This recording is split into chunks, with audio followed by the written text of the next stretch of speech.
Good morning, everyone. You're listening to Trace Elements Radio, live today on Tuesday, October 18th.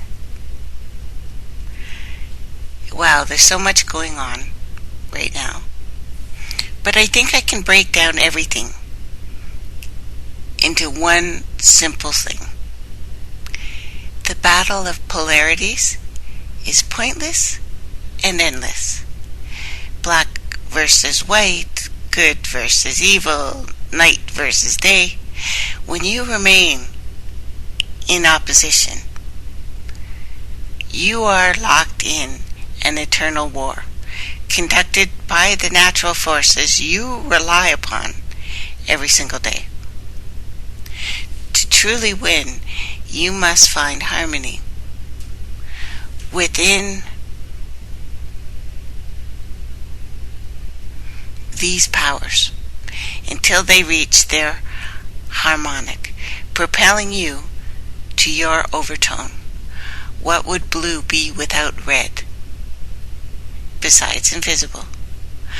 What would life be without contrast?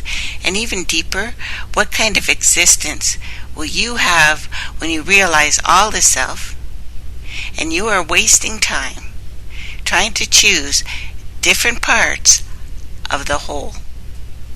All is self. However long it takes you to figure this out is how long you will remain in this separation. You cannot join everything, as you are already part of it. And this is all about having to choose. And you don't. Whoever wins the upcoming U.S. presidential election is going to find themselves in an unenviable position of being totally despised by at least one half of the American electorate, to the extent that the country may in fact become ungovernable. It would be tough, perhaps untenable situation for the most talented politician. That's a description I wouldn't waste on either of the leading presidential candidates. Not even close.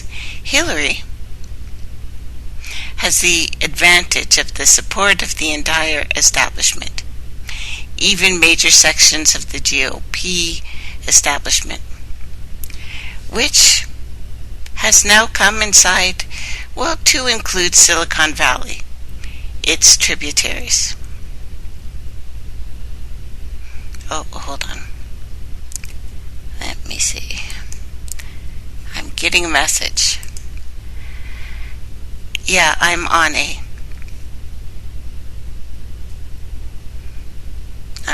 Sorry, Pat. Can't help you there. So anyway, connected to A Revolution Radio, and of course, Trace Elements Radio. So, going on. It's very important when we realize much of Silicon Valley is actively at war with most of the country, even those with whom they usually don't ally themselves with. It's a war of attrition, sustained, unrelenting attack, not only on the American middle class, an enterprise, by the way, the entire global hierarchy is devoted to, but on socio-economic, political, and communication infrastructures of this entire planet. Why, you might ask? Because they can. Atlantic columnist Sam Chris writes, Silicon Valley's culture is pathologically fixated on the notion of disruption. Tech products no longer feel like something offered to the public, but something now imposed. The great visionary looks at the way everything and every one is doing something and decides single-handedly to change it. Propped up by endless fonts of deep state money, the Valley thrives on an almost completely artificial environment devoted to the global program of radical culture change through supply-side economies built practically in defiance of consumer demand. Companies are valued almost hilariously in relation to their actual worth and burn through capital like drunken sailors on liberty. The only real work is being done on the panopticon. Have I talked about that before? It's discipline and punishment, basically, in this model. Michael Foucault builds on Bentham's conception of a panopticon as he elaborates upon the function of disciplinary structures and statutes, such as in prison, which United States is running on right now, this prison idea. And if you don't think so, United States has, 5% of the global population, but 25% of all jailed people on the planet. So this is illustrating the function of discipline as an apparatus of power. The ever-visible inmate is always the object of information, never a subject of communication. He who is subject to a field of visibility and knows it assumes responsibility for the constraints of power. He makes them play spontaneously upon himself. He inscribes in himself the power relation in which he simultaneously plays both roles. He becomes the principle of his own subjugation. It's an explanation for the type of anonymous power held by the operators, or the operator of a central tower. We have seen that anyone may come and exercise in the central tower the functions of surveillance, and that being the case, he gains a clear idea of the way surveillance is actually practiced by you, by your neighbors, by everyone else, by including the anonymous, the public servant even, as part of a built-in architecture of surveillance.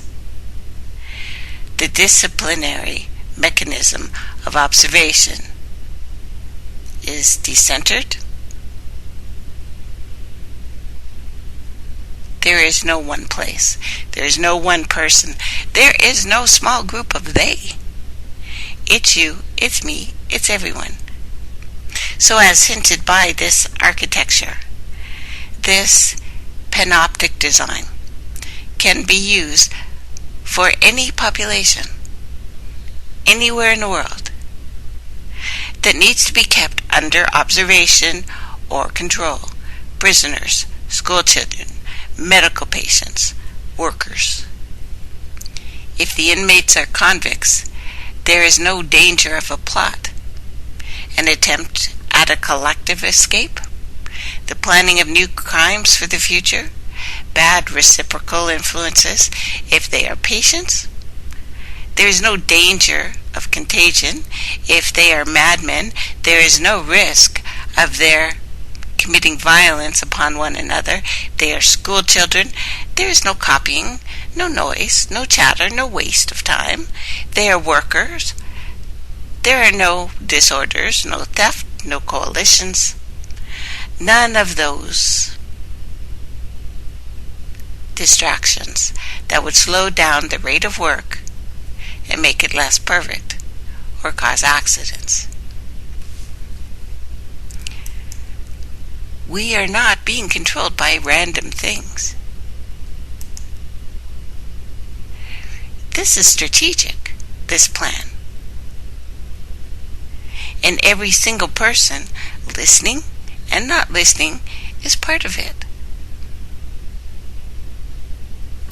The Valley's corporate culture is politically and socially uniform, to an extent that it would embarrass Stalinist Russia. It serves to occupy, potentially troublesome young Turks by throwing huge piles of money at them for vague, often almost indefinable objectives. Many see the entire enterprise as a house built on sand and call the high-flying startups their unicorns, a reference to their sense of financial unreality. And internet-based companies are sitting on a powder keg of recent revelations that digital advertising simply doesn't work, as we've been told. Now, despite hosting Valley in California, Hollywood, California is now the poorest and most unequal state in the nation. Once the dream destination of many people worldwide, not just Americans, but now a mind-staggering 5 million people have migrated out of California in recent years, predominantly middle-class taxpayers. This is the motto of Silicon Valley. This is the motto Silicon Valley wishes to export to the rest of America. Now, from Chris, wealth is being concentrated in fewer and fewer hands. We own less and less of our own lives. And meanwhile, these brave entrepreneurs are automating ever more decadent paying jobs, turning humanity into an ungrateful sea of surplus flesh, to be connected and quantified, but not necessarily fed, because that's what progress looks like. It is not an accident that we are in the state we are in on this planet, and I realize there's still too few of us that want to see it, but I realize that I've been kind of looking at it the wrong way. For myself, anyway. If we jumped back to Abraham, who is a leader of religions on this planet that over 4 billion people adhere to. Religions with different names, of course. This Abraham heard voices,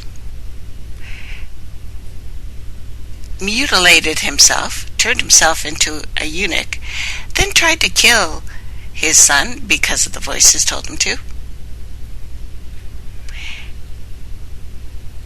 And people on this planet, a vast majority of them, think he's the guy we should be listening to. Sure, they've made different religions to follow this guy. But I'm realizing I'm not part of the 4 billion. But why stop there? Why not declare war on reality itself? Chris writes further, the tech industry is moving into territory once cordoned off for the occult. This is why I've introduced you to new, or at least unspoken of, MK genres like MK Often. And why shouldn't the fate of the entire cosmos be in the hands of programmers hiding from California sun to keep or destroy as they wish?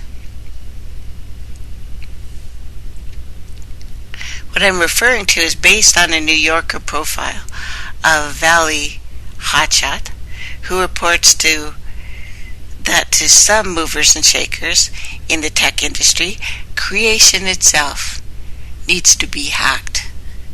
And many people in Silicon Valley have become obsessed with the simulation hypothesis. The argument that what we experience as reality is in fact fabricated in a computer. Two tech billionaires have gone so far as to secretly engage scientists to work on breaking us out of this simulation. I kid you not. And while transhumanism is a punchline to most of the scientific world, it's still hot property in the Valley's cubicles and corner offices. And despite absolutely zero evidence that uploading is in any way feasible, it remains a potent fantasy to the young power brokers in the sun-baked hills of Northern California, telling us that the merge has begun, and a merge is our best scenario. Any version without a merge will have conflict. We enslave the AI, or it enslaves us. The full-on crazy version of this merge, that they're calling it, is we get our brains uploaded into the cloud. Many say they'd love that. That we need to level up as humans because our descendants will either conquer the galaxy or extinguish consciousness in the universe forever. What a time to be alive. And since the Matrix is still obvious, shared reference point for this simulated reality, it's inevitable that discussions of Gnosticism get pulled out of the quiver.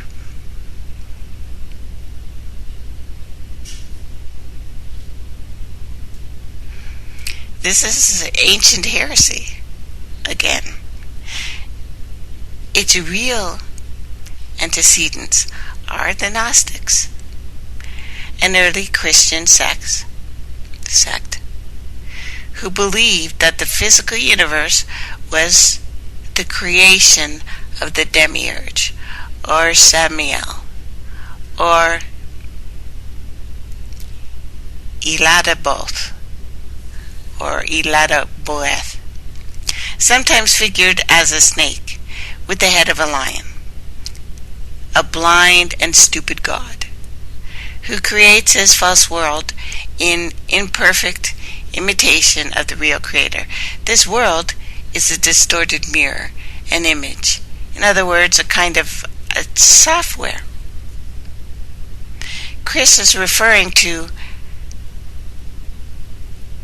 the hypostasis of the archons, the notorious Gnostic text that declared war on the Genesis account of creation. So here's its take on Yahweh. Their chief is blind because of his power and his ignorance. And his ignorance, he said, with his power, it is I who am God. There is none apart from me. When he said this, he sinned against the entirety. And this speech got up to incorruptibility. Then there was a voice that came forth from the incorruptibility, saying, "You are mistaken, Samuel. which is God of the blind. And I can't help but wonder if Chris reads some of the stuff I've written, some of the stuff I've read, because since we've looked at the Garden of Eden myth several times, and in the context of Lucifer and the archetype, and previously in the context of Jack Kirby's Devil Dinosaur, which I may have to bring up again because it was a couple years ago, I understand. But the Gnostics were often accused by other early Christians of Satanism. And they might have had a point here, because many identified the jealous, petty, intrepid God of the Old Testament with the demiurge, while sects of the Ophites revered the serpent in the Garden of Eden as to the first to offer knowledge to humanity, freeing them from their first cage.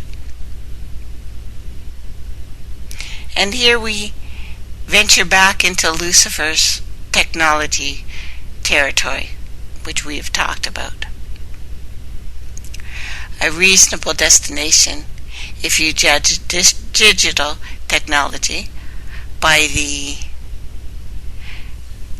their fruits shall they be known yardstick.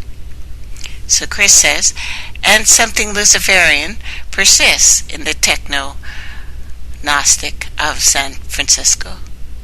They have decided that our universe is the conscious creation of a higher power. And now they're massing their armies to storm the gates of heaven and go to war with God. And like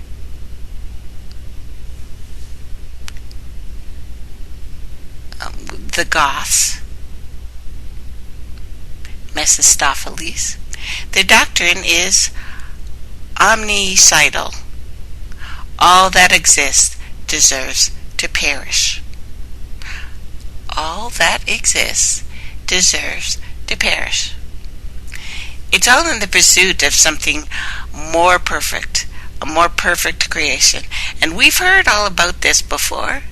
So if 2016 America feels like China during the Cultural Revolution, there are reasons for this.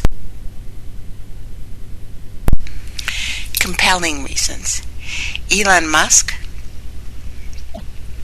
and his co-religionists aren't actually blinded by artifice. They're fixated on the strange and outdated notion that somewhere, somehow, there has to be a more concrete reality. And they've just decided that it's not this one. What's more worrying is the fact that people who want to destroy the only world we really have are also the people increasingly in charge of it. And I have bad news for you.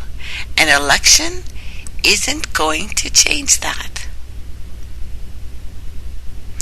This is a strange diversion for Musk, however. He's the guy now. Remember? Elon Musk said Tuesday, last week, that a self-sustaining colony of people will be living on Mars within 50 to 150 years. SpaceX CEO laid out his plan to colonize the Red Planet at the International Astronautical Congress, a meeting of multiple international space exploration associations in Mexico. Musk has long said that he wants to make humans an interplanetary species. And on that Tuesday, he addressed many of the technical, the safety, the cost challenges he'll face. The goal is to bring the price of a ticket to Mars down to $200,000 per person. About the median price of a house in the U.S. Compare that to 10 billion, which is what Musk said it would cost to go to Mars using the current technology. Gnosticism is an outsider proposition, an introvert's game, if you will. This simulated reality meme doesn't feel like it's informed by anything historical. Certainly not historical Gnosticism at all, really, unless you call the Matrix Special Edition DVD Gnosticism. It feels more like an ego trip for overpaid overachievers. God is the ultimate coder.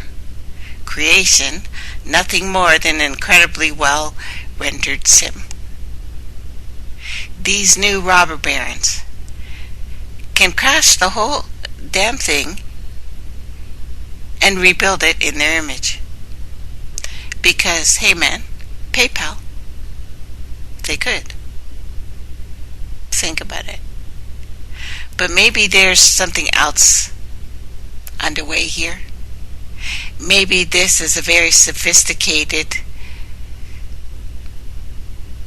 ontological virus implanted in the valley that ultimately crashed the whole damn system, because they would do it.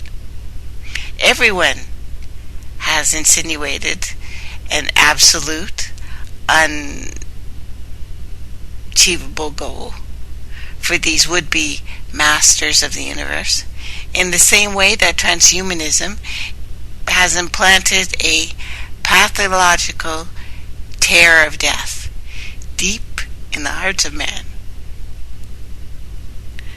where everything you hear that's scary, people are reacting to, even though it's a game and it's obvious. And this is why I keep telling you about the movies, because they are replaying the 80s movies for you. Well, late 70s, 80s. So you will be afraid of nothing. And most of you have never had a reason to fear. Let's be honest about this. We see the natives all over this planet struggling for their land. They actually have seen things to fear. We have people with any kind of brown in them in every single jail all over this planet. They have things to fear. They are living in a place that is really frightening. You, most of you people, you don't have anything to fear, and you never have. But you're afraid just in case. Make no mistake here. Planting the seed of possibility of rewriting the code of creation itself is going to wiggle into the 180 IQ brains like a hairworm, tantalize them with unreachable possibilities of godhood, the last to do their golden bucket list stuff. But it's not real. And good luck prying it out. I mean, uploading is still a hot topic with these guys. I think I was going to say a bad word, but I won't say it. A whole Brazilian hunk of money is going to be spent on a whole lot of ridiculous projects. Like the guy who tilted at windmills.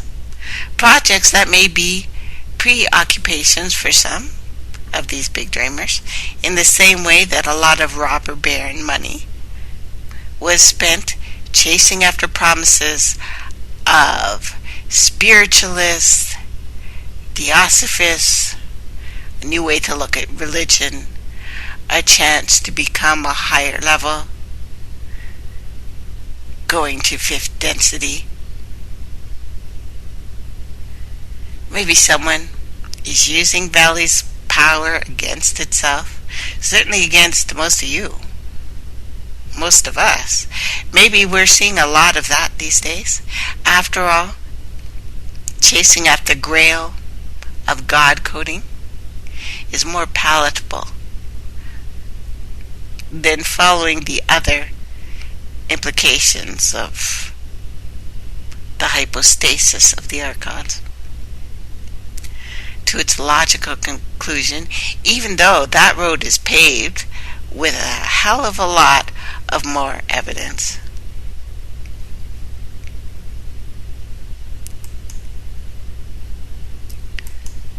If you want the truth, you cannot bury your head in the sand or bury it in the heavens.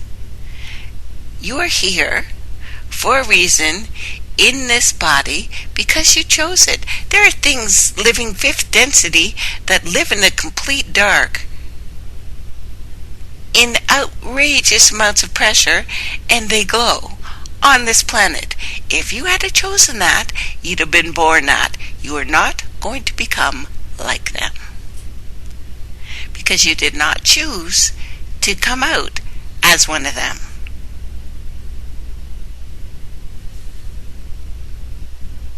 There's an image I put up, and I want to read a little passage. On the pedestal, these words appear. My name is Ozymandias, King of Kings. Look at my works, ye mighty, and despair. Nothing besides remains. Round the decay of that colossal wreck, boundless and bare, the lone and level sands stretch far away. Ozymandias, Percy Shelley. As economic security, sovereignty fall away forever, we now see the harsh new feudalism unfold in front of our very eyes. No, things are not getting better. No, the elite are not hiding. Our new overlords, who delight in smashing apart our world, do so in the exact same way that it's always been done.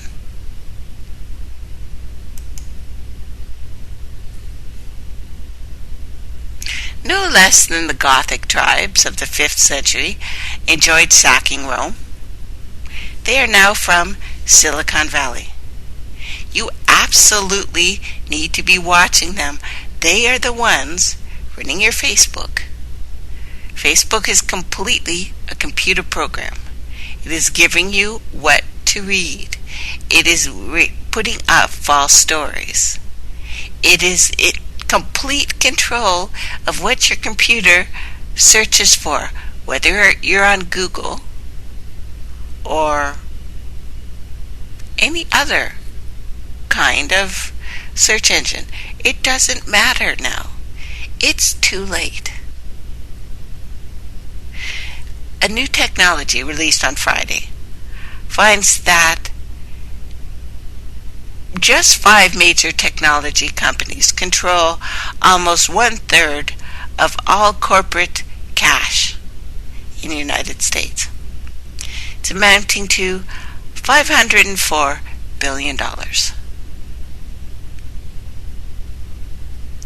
The report, released by international ratings agency Moody's Investor Service, revealed Apple, Microsoft, Google, parent company called Alphabet, Cisco Systems, and Oracle owned about 30% of the $1.7 trillion in cash and cash equivalents controlled by non-financial corporations last year, 2015. Apple, which has been the world's wealthiest company since 2009, possessed $215.7 billion in 2015, making it more prosperous than the entirety of 8 of 10 industry sectors. We are not controlled by they. if you think they are people.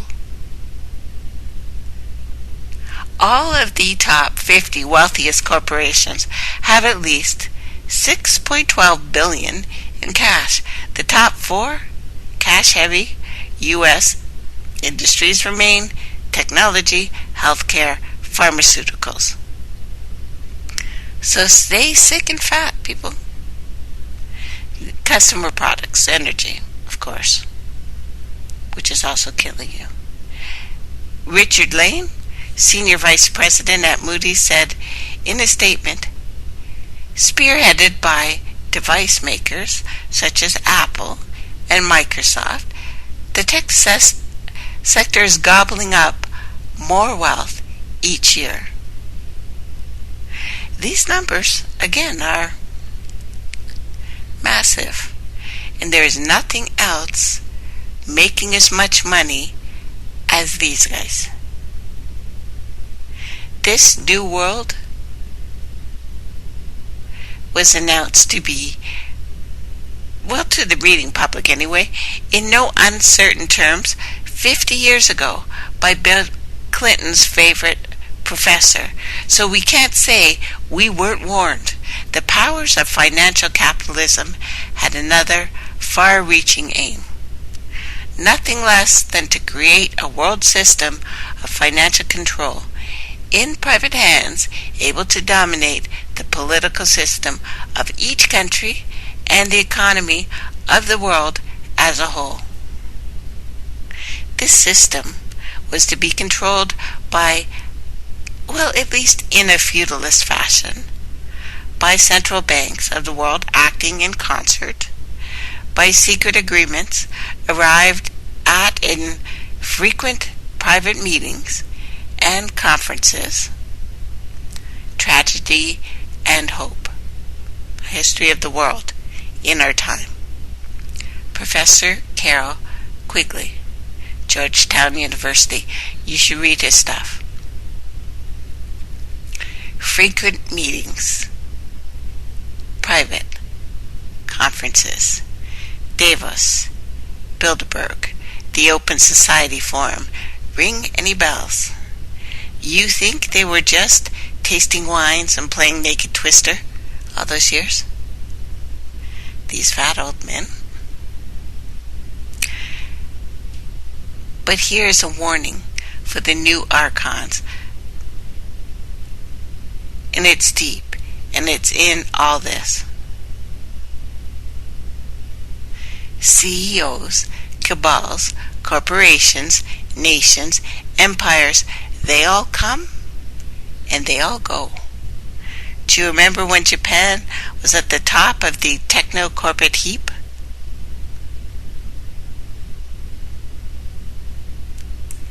In the times of the rising sun? Well, that's over now.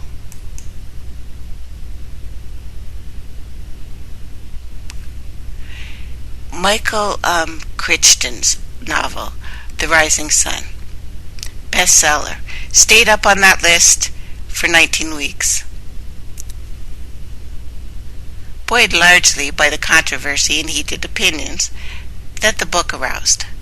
The premise that Japan's rise to economic power was in serious danger to all of the West, all of the economies.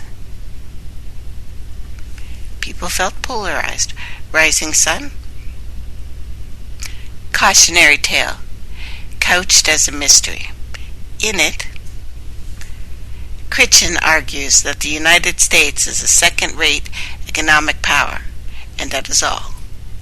And it is going to have some profound changes if it wishes to compete with a vigor in a changing world economy.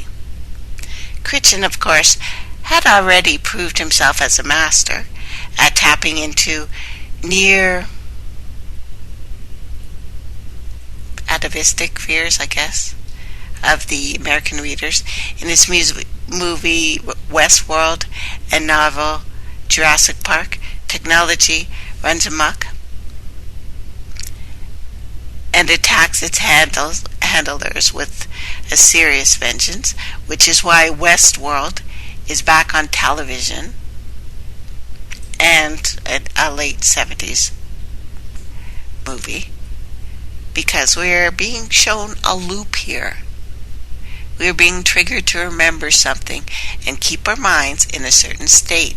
In The Rising Sun, the Japanese pose a similarly drastic threat, by which our darkest imitations of a collapsed U.S. economy, dominated by Japanese interests, are encouraged to flourish. He is fluent in the language of America's popular nightmares, which is why TV is showing America's most favorite nightmares. What really scares you on a deep, deep level. You're being frightened for a reason. Don't let it frighten you. Or if it does frighten you, turn it off. Don't stand there like, I don't know, some bug-eyed creature stuck in the headlights. Turn it off if it's upsetting you.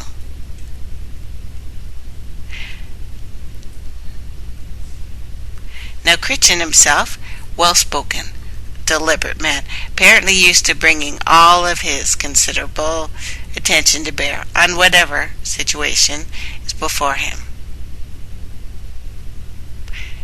He was 49 when he wrote it. He wrote like 8 novels, 4 works of nonfiction, ranging from Jasper Johns to Electric Life, has directed movies, Westworld, Coma, The Great Train Robbery. On top of all that, he graduated Harvard Medical School in 1969. Perfect timing, by the way. Walking Dead again. He was alive during that. He may have been one of the kids who went and saw it, because, it was in the matinee on Saturday. So he was a postdoctorate fellow at Salk Institute in the Jola. And for the record, he stands 6 feet, 9 inches tall, weighs a slender 35 pounds. He is not prone, in this situation at least, to jocularity. He's married, has a child, lives in Los Angeles. Interesting place. He sat talking amid ranging books, strategic use of scientific evidence, the prehistory of the far side, Devi of toy dinosaurs atop of an end table, and they were his, not his child's. So he knew how to trigger you. And his theories are what's triggering you. And go ahead and read all of William Gibson's novels from the 80s and the 90s and immerse yourself in this,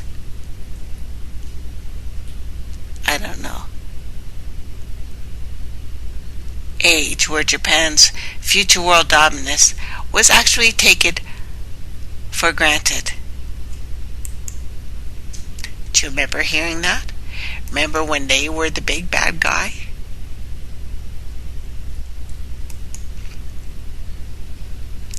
Because people still need a bad guy. Why, I don't know. But things have changed drastically for Japan, purposely. Now again, when you find out who made their nuclear reactors and who forced them to have them, you'll understand why America got out of that one clean. And time is running out for Japan's economy right now. It is going through its death throes.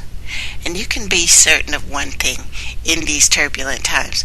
The companies ruling the roost today will be ruling it tomorrow. Just as IBM, Wang, and Bell Labs, the one-time holy grail of American high-tech, actually fell on their own swords as well. You rule today, you fail tomorrow. These are not just corporations anymore. They are an entirely different thing. Now, poor Japan, needing to readjust the country's economy, huge, because recently Japan's second quarter GDP growth was reversed upwards to 0.7% after 4 consecutive quarters of nothing. Don't set your hopes too high. More than 3 years ago, the conservative caution of the Bank of Japan governor faded into history as his successor pledged to do whatever it takes to achieve the 2% inflation target. Yet, today's inflation remains close to zero. Japanese stock market is down 13%. Irrespective of the outcome of this meeting this week, they are only postponing the inevitable. The outlook remains weak.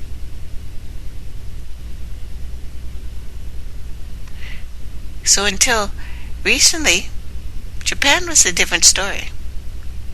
And if the U.S. Federal Reserve Chief were to do something similar that's happening now, it would be economic and political suicide. Now divisions are spreading in the central bank. The majority is fractured. The original plan of large-scale government bonds, negative rates to boost growth and inflation, however, it's looking bad.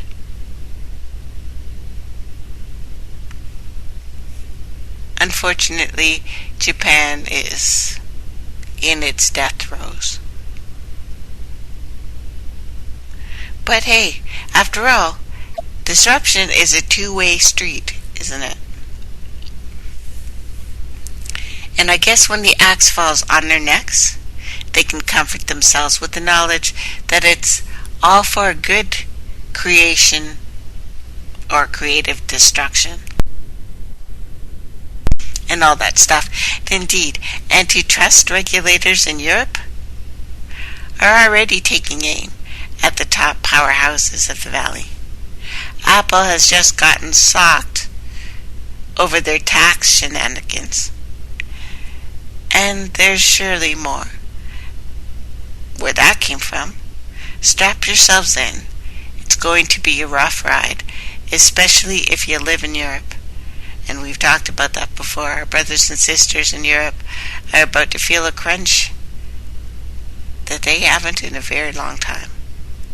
So disruption aside, there is the trifling little detail that all these hotshots in Silicon Valley are actually doing sweet piss all, but rearranging deck chairs around the techno-Titanic. And as we've talked about before, when I talked about Lucifer's technologies, real innovation is long dead. And I mean deader than Elvis. We haven't seen it in a long time, because this is about the deal with the devil coming due. Faust. This myth resonates in our information age as we surrender more and more of our sovereignty, our humanity, in fact, to technology, to science. You hear more and more about this bargain that we've made. The honeymoon has ended, and the disruption and destruction that technology causes to industry, to community, to identity itself continues to mount, and the more and more you search for the exact same things of enlightenment and yada yada yada yada, the more they make sure you have it. With the rise of robots and artificial intelligence, not to mention surveillance and drones, Hawking's, Elon Musk, are also sounding the alarm, warning that humanity's very survival is at risk, but it's too late to back out. The pact has been signed. At the same time, we've seen the rise of scientism, a new religion that claims that science is the answer to every question, that all humanity's other pursuits and beliefs should be subordinated to this, because science is the only method we have to determine what is true, what is evil, that art, religion, philosophy, and indeed every activity in the humans on which we would interact, communicate, should be placed under science's thumb, like Facebook, like Google, like probably thousands of your New Age gurus, who all sound exactly the same, and no one else seems to be bothered by that. In the real world, this would mean setting up Soviet-like committees to inquire into every human activity that has not been legally prohibited. Scientism is perhaps the most satanic philosophy the world has ever seen, for reasons that will soon be made clear. Science is a perfect substitute for God. Certainly a great substitute for you, because you can't know what you need without science telling you what you need, or doctor, or school mom. You know what I mean. Believers in this science tech, this process, tend to be happier than the religious faithful, says a new study. Religious believers tend to be happier than non-religious folks, according to a long line of psychological research. Scientists have suggested several possible explanations for this phenomenon, including the ideas that religion offers a greater sense of control, provides a purpose for life, reduces uncertainty. Myself, I think if you want to scare yourself, it's much easier to give your control over to something or someone else. But if science says so, it must be true. I mean, these people ran scientific, psychological survey that was no way biased or weighted towards a predetermined conclusion, right? Science doesn't work like that, right? It does. So, psychological science is rife with fraud. Of studies that originally reported positive results, astonishing 65% failed to show anything redoable. Come shake the hand. Come shake the hand. Come shake the hand. That shook the earth. Welcome back, everyone. You're listening to Trace Elements Radio, live, of course, on TraceElementsRadio.com and Revolution Radio. Studio A and possibly B as well. I'm all over the place today. So, technology. Deader than Elvis.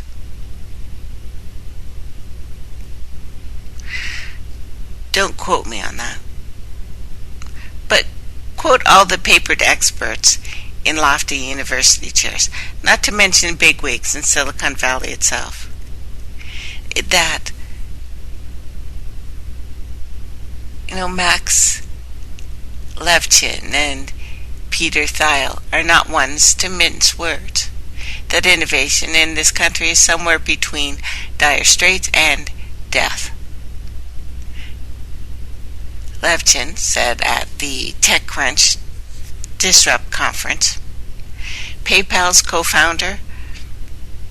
co-founders are collaborating on a book with the Russian Grand Chess Master, Garry Kasparov, called The Blueprint.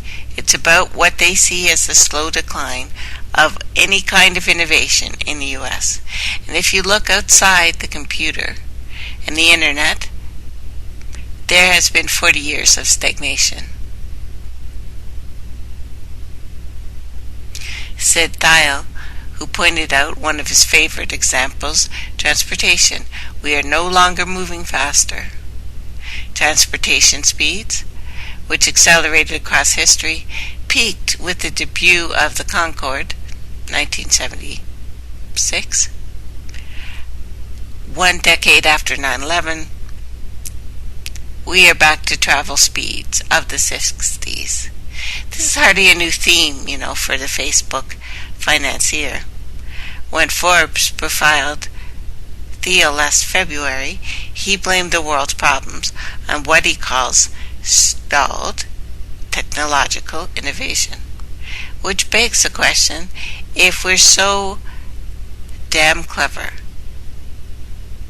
to send the rate of technology progress shooting skyward after World War II, what exactly has changed?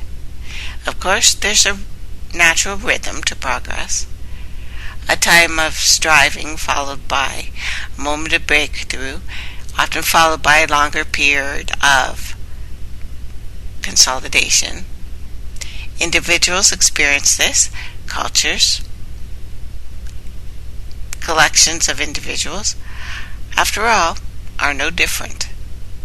But the post-war breakthroughs were far too extreme to account for this stasis, this stagnation that we've been muddled through anyway for the past 40 years. We have some excellent scientists and engineers in that post-war or post-Roswell, if you prefer, period. And they had access to a lot of money. But the same holds true today, more so in fact. And here it is, the brick wall. Ouch. Just smacked us in the face. Some argue that real innovation has all been taken into black, secret place, and space programs and the rest of it. And there's surely some truth to that. But seriously, I doubt there's much gee whiz lurking in the shadows, as many assume, which is why the Valley Boys are constantly moving the pieces around the board to create an illusion of change. But at the end of the day, the numbers don't lie to you. And this is why we see this retreat into fantasies of omnipotent and immortality, rewriting code of creation itself as the buffer against the cold, hard reality that the Jetsons' future will never arrive, that we had a chance and we missed it, that in fact a much harsher sci-fi future awaits us. The year is 2030. Forget about anybody's flying cars, or robot maids, or moving sidewalks, all that we were promised. They're not happening. But that doesn't mean the future is totally unknown. According to a startling Pentagon video obtained by The Intercept, have you seen that one? The future of global cities will be an anagram of the settings closer to Escape from New York and RoboCop, with dashes of Warriors and Divergent thrown in. It will be a world of Robert Kaplan-esque urban hellscapes, brutal and archaic supercities filled with gangs of youth gone wild, a restive underclass, criminal syndicates, the bands of malicious hackers. At least that's the scenario outlined in Megacities, Urban Future, the Emerging Complexity. A 5-minute video that has been used at the Pentagon's Joint Special Operations University All that stands between the coming chaos and the good people of Lagos and Dakar, or maybe even New York City, is the U.S. Army, according to the video, which the Intercept obtained via Freedom of Information Act, because they've been playing this to each other. It's real. Is this why the new Archons are so eager or desperate to escape to Mars? Or an inflatable villa via Straylight? Straylight is actually kind of interesting. We'll talk about it maybe next week.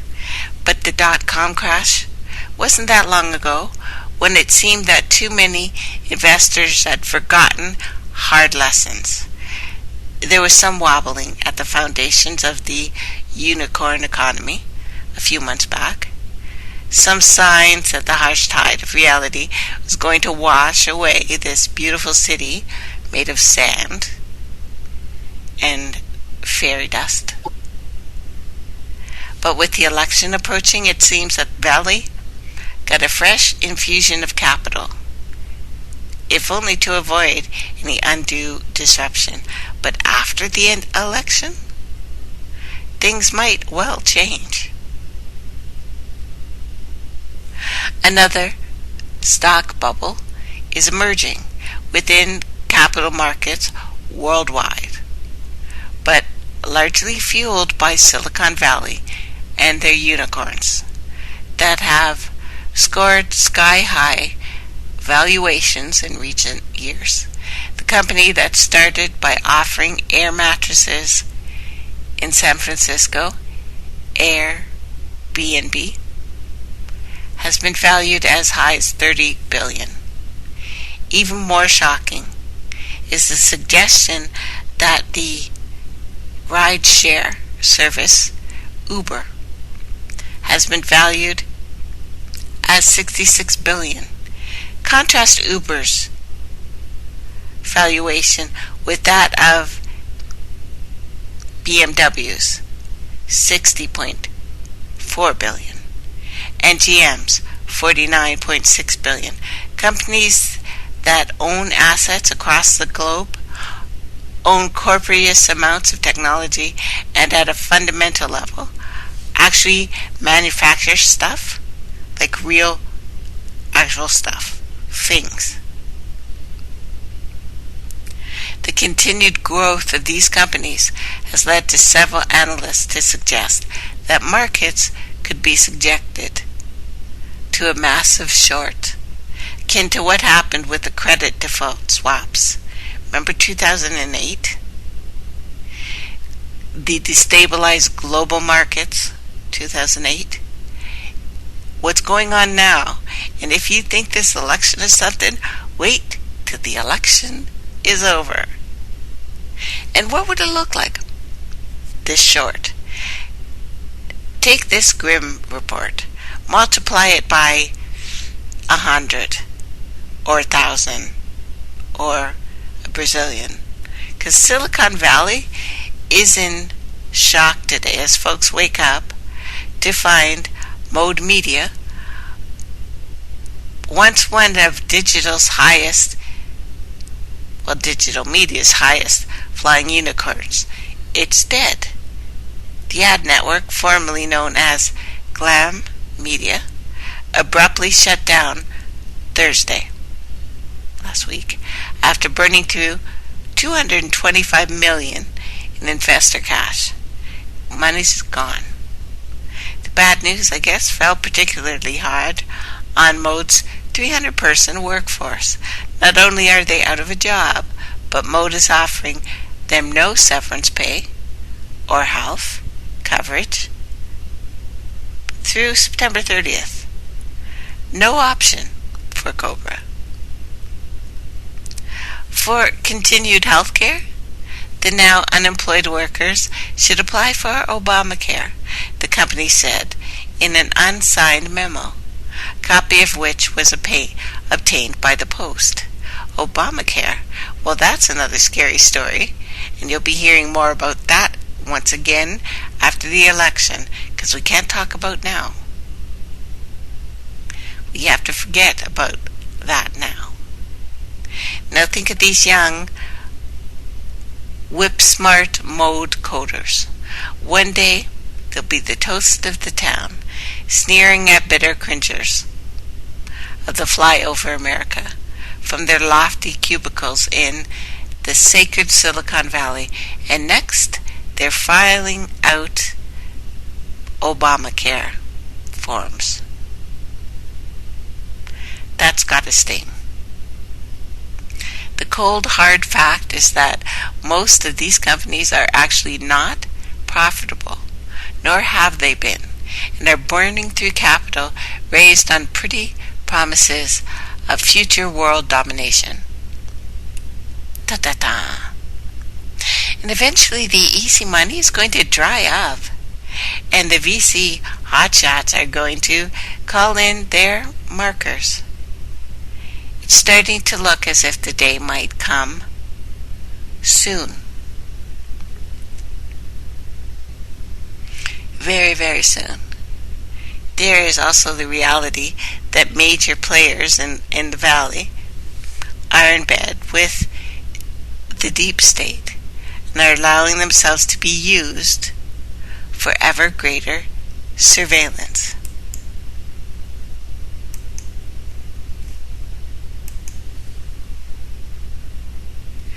Because surveillance in Silicon Valley are destroying Europe's privacy balance.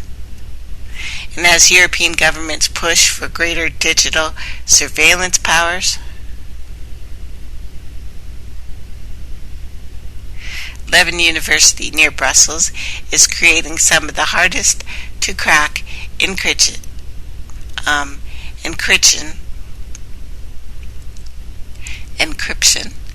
anywhere. Sorry, I'm getting tired, guys. But the deep state is not especially known for its brand loyalty.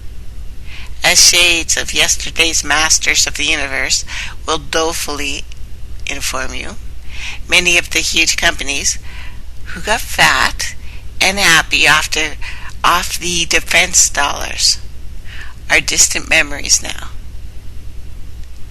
You can be certain that no number of not a small number of Valley unicorns will soon follow them into the dustbin of history. So these techno-god fantasies, in fact, a danger sign for all of us. A sure signal that even the rich and the powerful fear the future. All of us. The future they, in no small part, created, I understand, but a retreat into daydreams of deity, fed by one too many ayahuasca field trips and an army of back-scratching TED Talkers.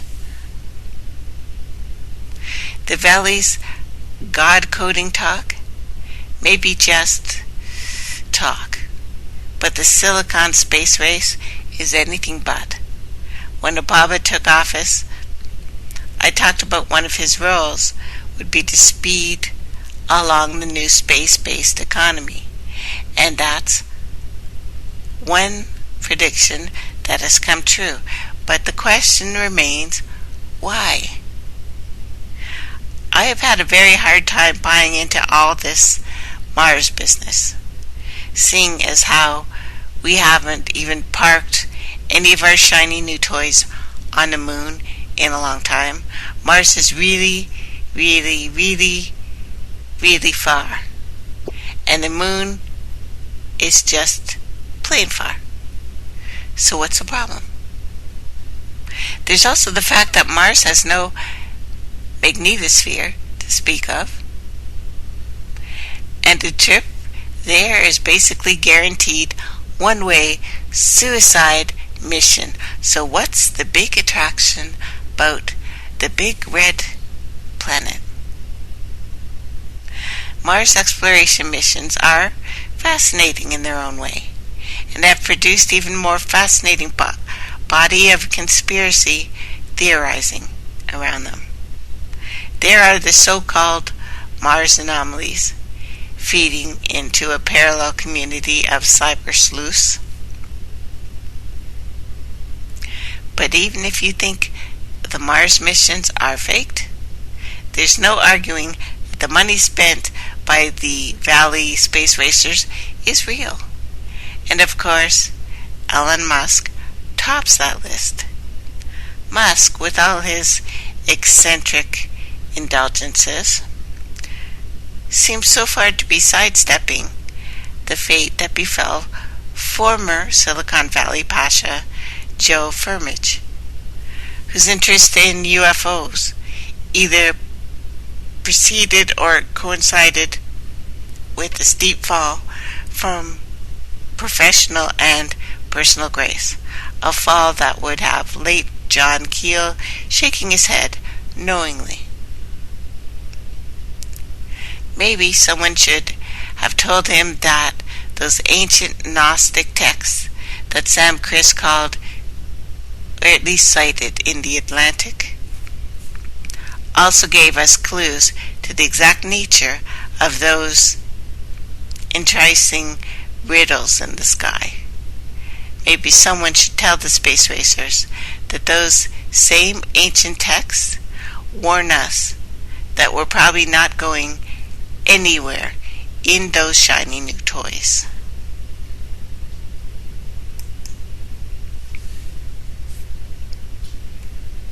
And it's been a difficult series to talk of these last couple of weeks. And I really don't like to dwell on this type of subject matter. There aren't any happy endings to these stories. I've been spending a lot of time hashing out these dark themes here. And it's not really my cup of tea. There's so much potential for mischief in all of this, for the wrong interpretations to be made and the wrong conclusions to be drawn, but I can't help but notice that a program seems to have been reactivated. This isn't a walk down conspiracy memory lane. You see, I just couldn't help but recognize old patterns reemerging, reestablishing themselves into the fraught and fragile cultural consensus of these miserable times. And I remember how all that worked out before. I'm not at all looking forward to how it all works out this time. Certainly, the volume of material in the media is nothing like it was in the 70s, but we may still be at the beginning of the deluge to come. Or maybe it's more diffused through various channels of information out there today. Or perhaps everything else is so screwed up you don't need as much pushing as we did before. Under normal circumstances, having a bunch of geeks dress up in their gothiest finery and LARP it up as Satanists is pretty harmless, fairly trivial. But they're not the problem. The problem is when the potent, highly charged symbolism and iconography of Satanism plays upon the minds of those who are inclined to take it all a bit more seriously and are thrown into fear.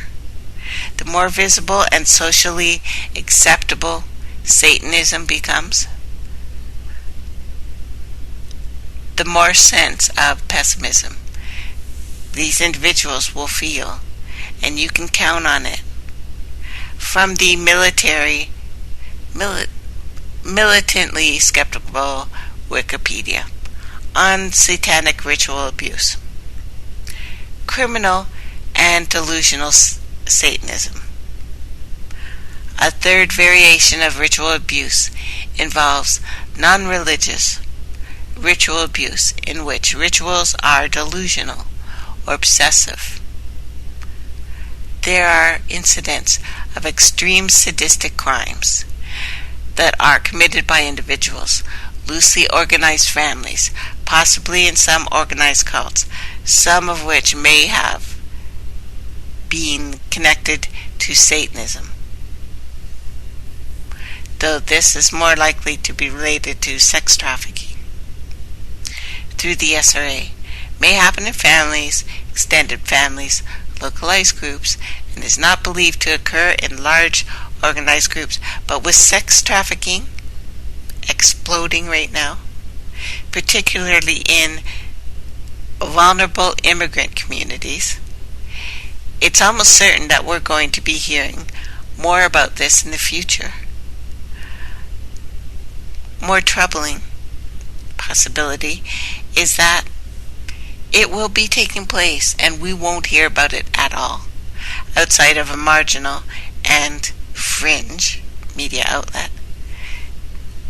But today's LARPing Satanists will tell you they don't believe in Satan, and they're just dicking around with the symbolism to get a rise out of Christians. Well, we've heard that before. We've heard that from Anton LaVey in the 60s and the 70s and what followed in the wave of satanically inspired violent crime that I told you about last week. We heard it from Marilyn Manson and company in the 90s, in the early 2000s, and saw a new wave of satanic murder. This has happened. Any armchair symbolist knows why.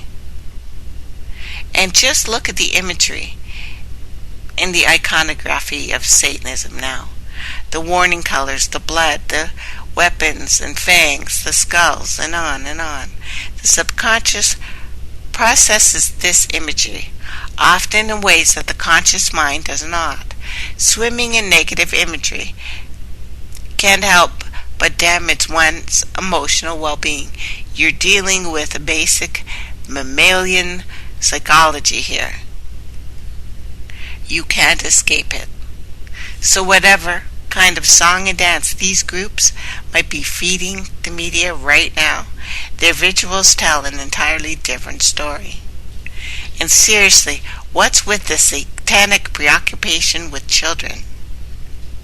The Portland chapter of the Satanic Temple has reportedly succeeded in bringing its after-school Satan Club to an elementary school within city limits. Finraz, one of two heads of the chapter, told the Oregonian that the organization has been approved to begin its program, which focuses on science and rational thinking, October 19th at the Sacramento Elementary School. Rez previously told the paper that most members of the Satanic Temple are atheists who see Satan as an allegory for free thought, that the program is intended to promote benevolence, empathy for everyone. The purpose, Rez told the paper, is meant to counter the Good News Club,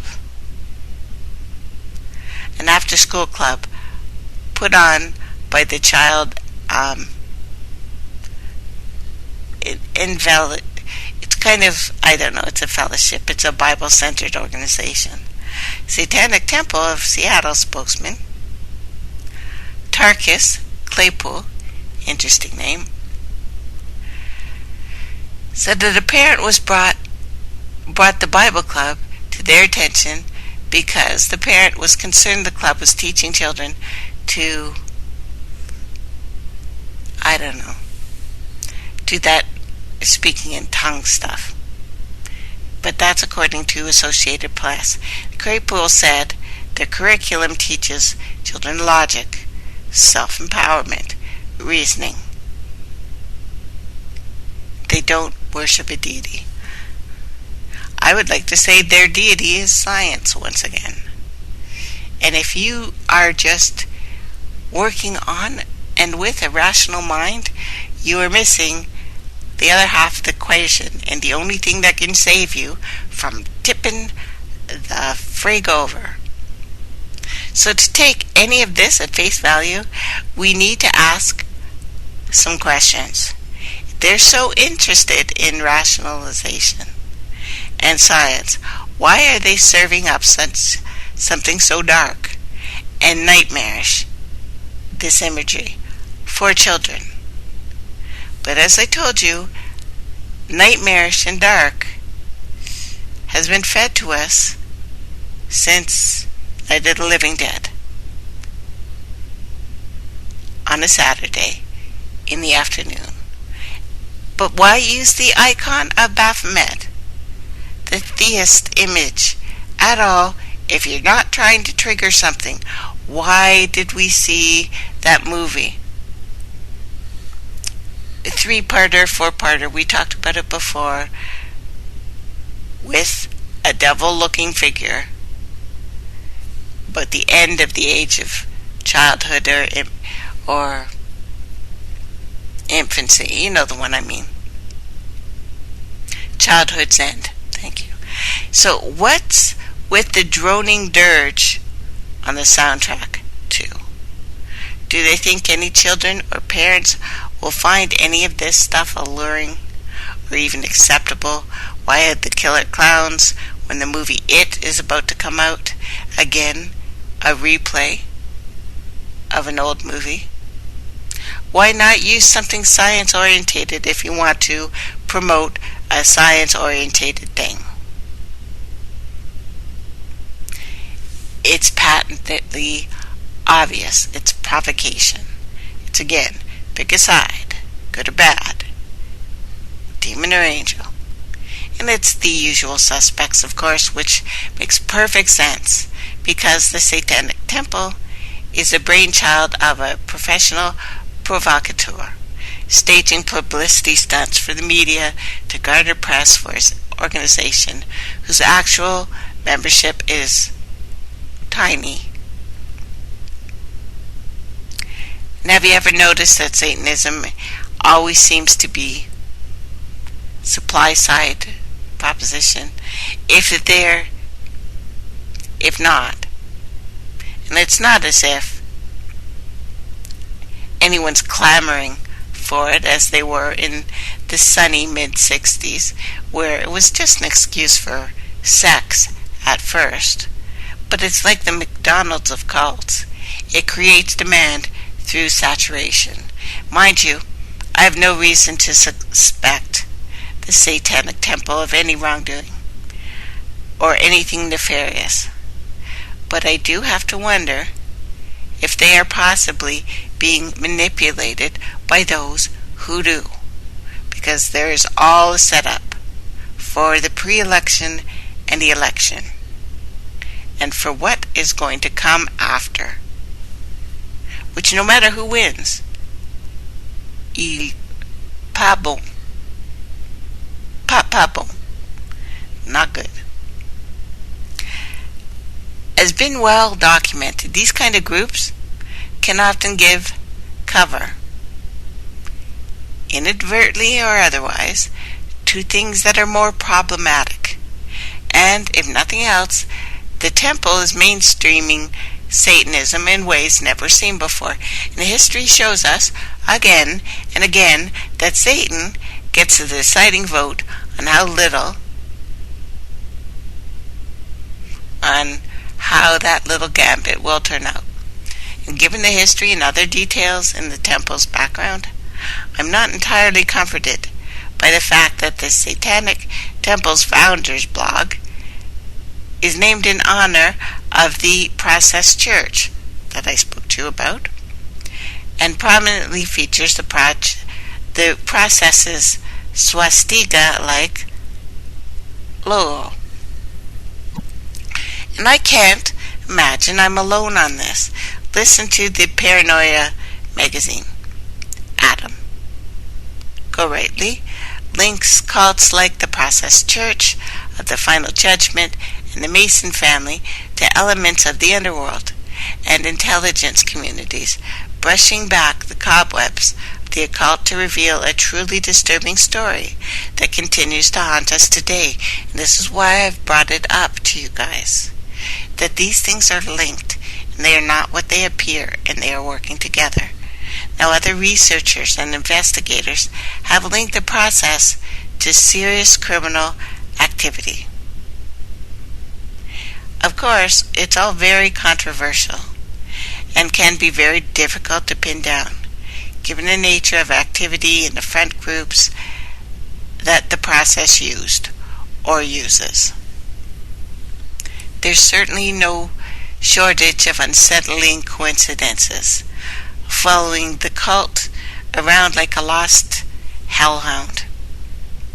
Their panache for globe-trotting, their obvious access to large sums of money once again, cash money, should send up a red flag for any serious students of cult activity. And I can say that I'm finding the timing very curious for all this new documentary, Sympathy for the Devil, that is trying to rehabilitate the process now. Everything I've told you about up until now, I'll see if I can share it with you. It's like they're trying to put us on a constant replay of our playlist. But the question arises that if the temple's founder is an atheist, as he claims, then why take the mantle of a stridently theist cult like the process? Theist, newer name for Satanism. There's no gray area with the process. Certainly not if you even glance at their literature. Something the present day apologists can't wish away. There's also connections of the process to the deep state. One example, John Markham, former U.S. Attorney with the Department of Justice.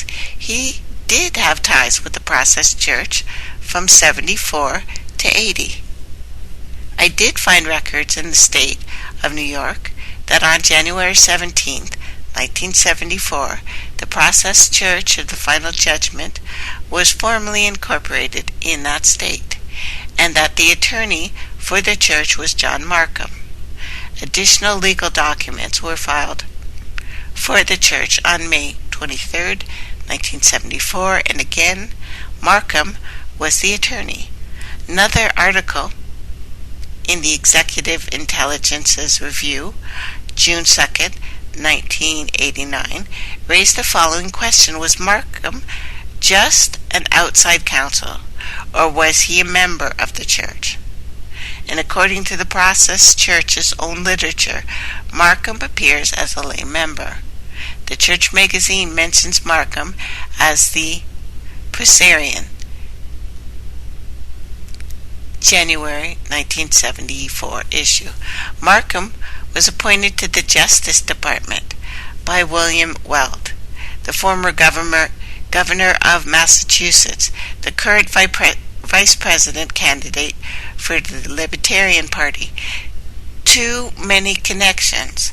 Markham also represented Ahmed Chalabi, the Israeli exile, who provided so much of the tainted intelligence that was used to justify the invasion of Iraq. That's what you call connected, Jim. And as the neo-Satanist claims that they're only in it for the yucks and the chuckles, that they don't believe in all this devil baloney, well, I'm not sure that's entirely comforting either. From Wikipedia, pseudo-Satanism. Satanic ritual abuse is also used to describe the actions of pseudo-Satanists who sexually abuse children and use the trappings of satanic rituals and claims of magical powers to coerce and terrify victims, but do not actually believe in any of the rituals. A survey of more than 12,000 SRA allegations, which found no substantiating evidence, for an intergenerational conspiracy, did document several examples of abuse by pseudo-Satanists. And I present to you some of the imagery that we are seeing on television and in the media is ritual abuse. And we've seen the panic created by the creepy clowns. Now imagine if you throw Satanism into the mix. And more besides, if in fact that ship hasn't already sailed, how about this satanic orientated mass shooting or 3? The new Satanists are playing with fire and may well get themselves burned by it. It's not inconceivable to imagine that that's precisely why they've been put on display out there again. Indeed, we've seen lots of explicit satanic symbolism in the media over the past few years. Fox's Lucifer, major hit, season 2, and we've met Mama. We've seen a lot of reaction to all this on the Conspiranet. It starts to feel like something deliberate, a racketing up of tension and anxiety, perhaps a convenient deflation from more imminent problems. But the tension seems to be ramping up on so many fronts, doesn't it? And ironically, The Exorcist TV series is not, nor was, a revamped The Omen franchise called Damien. Hollywood keeps throwing this stuff at us, whether we want it or we do not, and we usually don't. In fact, all of the Exorcist sequels were dead flops, which may, in fact, tell us something important about the original's exact nature. It was a very well-made film, but was it worth the hysteria during the initial release? I don't think so. We're seeing a lot of stories about exorcisms on the rise, and therein lies another problem with the mainstreaming of Satanism, the response from the opposition. I doubt we'd see a repeat of the satanic panic, but we could, if this program continues to ramp up. But more localized hysteria around possession can have tragic consequences. The numbers of troubled yet otherwise innocent people have died during exorcisms, and there are almost certainly more to come. And the satanic temple's provocative encroachment into schools and other public places, in a place where there's a lot of Christians, is going to encourage this, which is probably going to please them to no end. There's a lot more to this story, many more connections to explore, including some disturbing connections between the new wave of Satanism and the deep state. But for now, I've had my fill of it. I find Satanism to be incredibly depressing and really want to get out of my head and get out of this space. But what is being replayed in front of our eyes right now? I can't ignore it. It's obviously they're trying to trigger something. In this chaos economica, if we look at the astrological metaphor here of the chaos protocols, let's talk about that. Slower moving planets are likened to the bond market, business cycles, capital flows between developing and developed worlds. i.e. they are reasonably regular, reasonably predictable, largely out of your hands. Inner planets are likened to anything you can assert sovereignty over: your housing situation, your nutrition, the reduction or sharing of energy, childcare costs, so on. Looking at the economic outer planets, I continue to forecast further centralization in fewer and fewer governmental and mega corporate hands, insofar as they are different at all, which they pretty much aren't. War and civil unrest continuing to climb, throwing unpredictable spanners into an already collapsing global trade index, the continued strengthening of the dollar. The dollar strength triggers a lot of things. First, debt repayment crisis in foreign countries that borrowed in US dollars before its 25% jump. So if you borrowed $100 because your currency was climbing against the dollar, meaning you'll end up only paying 90 back local terms. Now you have to pay back 125 in local terms, and you have to make money to do that, just as globe trade grinds to a halt. And there's about 10 trillion in dollar denominated debt outside the US. Second, an opposing force against the Federal Reserve's desperate need to raise interest rates, as the gap between the money U.S. pension fund have and the money that they need to pay out. This is growing. Pension funds take your money, buy bonds, the interest on which is supposed to go towards your monthly pension payments once you've retired. This is how Social Security funds itself, by being forced by law to buy only U.S. government bonds, rather than run as an investment fund, delivering the best return. If it had been allowed to do this, you would not pay a cent in Social Security. It would fund itself.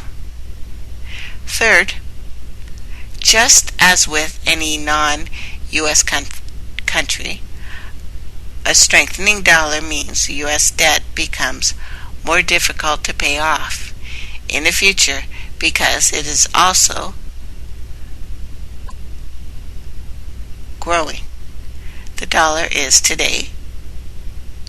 supposed to be worth 80 cents when it comes time for the government to pay it off.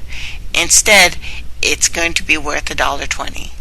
The impact of increased regulation costs, healthcare, government compliance, mainly, and automation that have collapsed small business margins will continue. More and more middle-class jobs will be replaced by hospitality jobs, and these themselves automate over the next decade, and the ones that don't will be a nightmare. What do you do when your boss is an algorithm? That world without sin, eh? Procolica is one of the Silicon Valley companies trying to make this happen now. Technology and its business has about 40 retail chains as clients, like 7-Eleven. It installs sensors in the shops that measure the volume and the type of customers flowing in and out. Combines with that data on a measurement of sales per employee, calculates what it describes as true productivity of a shop owner. Measure calls shopper yield, or sales divided by traffic. provides management with a list of employees, ranked from lowest to highest, by shopper yield. Its algorithm builds profiles on each employee. When they perform well, when they perform badly. It learns whether some people do better paired with certain colleagues and worse paired with others. It uses weather, online traffic, other signals to forecast customer footfall in advance. It creates a schedule with the optimal mix of workers to maximize sales for every 15-minute slot of the day. Managers press a button, schedule publishes to the employee's personal smartphone. People with the highest shopper yields usually are given more hours. Some store managers print out the leaderboard, post it in the break room. It creates this competitive spirit. If I want more hours, I step up a bit. Tanica is forever fighting battles against the incredible biases of managers who want to tweak this algorithm's carefully calibrated schedules. If the manager comes in and says, look, my favorite person is not working when I'm working, so I want to muck with the schedule. And it's like, oh my God, just by doing that, you lost a few percentage points in sales. My teeth grind with rage. Heaven forbid you work with people whose company you enjoy, right? Tanica believes that retail jobs will eventually be so flexible in response to this fluctuating demand that they will become part of the gig economy. Wouldn't it be better just to pay people more for time they're actually productive? That's what Uber says. They don't pay people for sitting in the car when there's no one else in the car with them. So the inevitable breakup of the Eurozone as it cracks under the strain caused by Brussels harvesting the youth in the future of Southern Europe, particularly Greece and Spain, where the youth employment is already 50%, talk about eating its own young. If you are a globalist, central planner, in a Soros and Friends mode, you need to solve two things. You need to solve a world where 50% unemployment is a reality, in such a way that the peasants do not revolt all over your Martha Vineyard lawn. You need to make a government debt shrink nominally rather than grow as we head into the future, so you can raise more of it to give to your corporate friends to provide services that not only used to be run as public service, but were administered more efficiently at a local government level. That is over. And you accomplish this end game, this centralization, in the following way. Step 1, digital currency, providing hoarding and bank runs, and globally interconnecting payment and taxation systems used to fight terrorism, or whatever they want to call it at the moment. Make sure the few last drops of your money can be shaken from the bottle. Despite some pushback, I've been banging this drum since the first trial balloons started appearing around 2012. From January 2017, the interconnected payment taxation regulation comes into effect. It is real. This will allow them to dial up and down interest rates to force you to go out and spend. 2. Optimize government wealth transfers, food stamps, Social Security, unemployment payments into a single wealth transfer. Both of these steps get us 75% of the way towards what is the least, or at least the latest trial balloon, the so-called universal basic income, coming to Canada, by the way, without a question, and also happening in Europe. Wow, fast 2 hours, guys. We'll finish this up sometime next week. Have a wonderful week, guys, and a nice weekend. Try not to let everything get you down. Yes, you did. Yes, you did.